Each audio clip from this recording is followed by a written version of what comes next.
thank you for having me here tonight.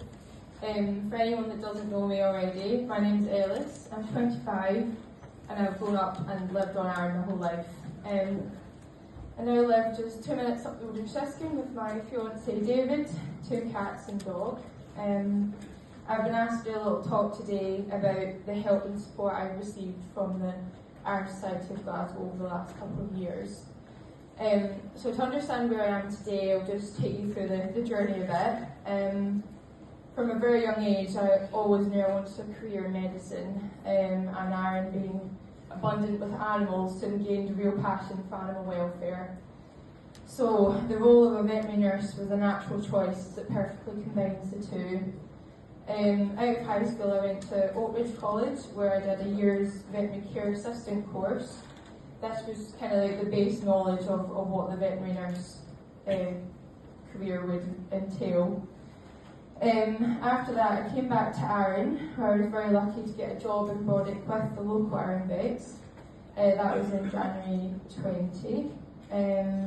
Always with the goal and dream to become a fully qualified veterinary nurse.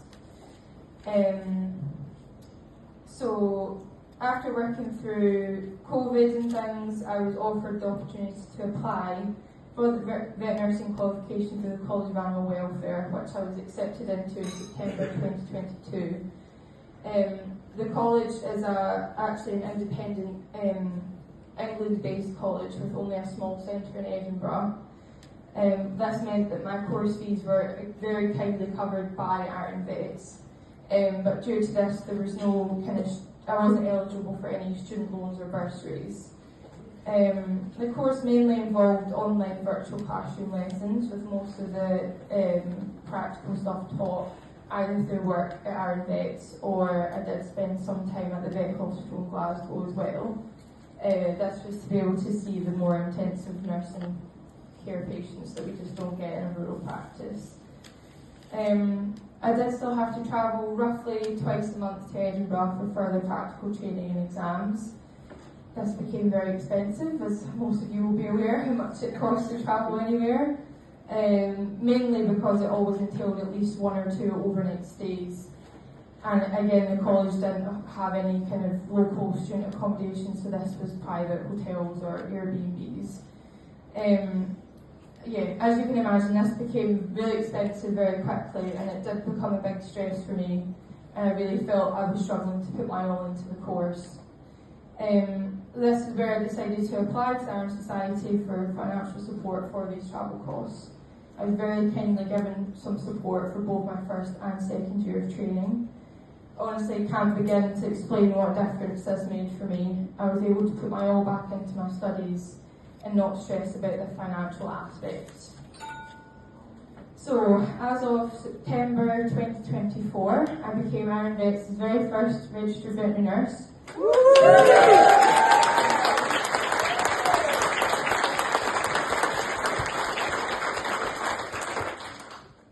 Gaining my certificate with overall distinction, and I even managed to win an award for overall best student of the year.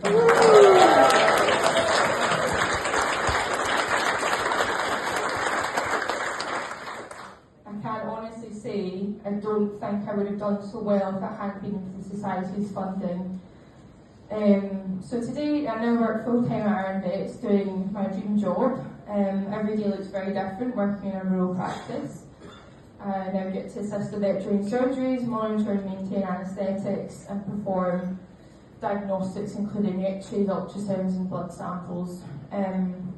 With this as well, I also hope to be able to train any other students that want to go down the career path of a veterinary nurse, so hopefully I can support any of Arran's younger generation that feel they want a career in this area. And I just thought I'd share a couple of the maybe more interesting cases that I've worked with over the last couple of years while training. So about end of last year we had a cat come in that was struggling to give birth. I did have to manually assist with the labour of about 8 kittens, I think. One of them was actually unresponsive when he came out, and I managed to revive him back to life.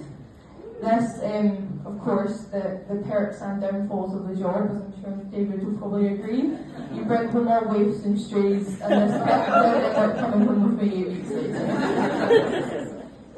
My own dog Gus as well was the guinea pig during my training and had every bandage under the sun placed on him, which he wasn't overly thrilled about, but he was a very good boy. I do have some pictures that I can pass on that you can maybe share on social media. And obviously the wildlife on Arran as well is abundant, and I helped hand rear a baby squirrel that was found almost dead at the side of the road. Charlotte, the vet, took her in, and I helped to hand rear her. She was released when she was strong enough, and she now is still seen around Charlotte's house, which is lovely.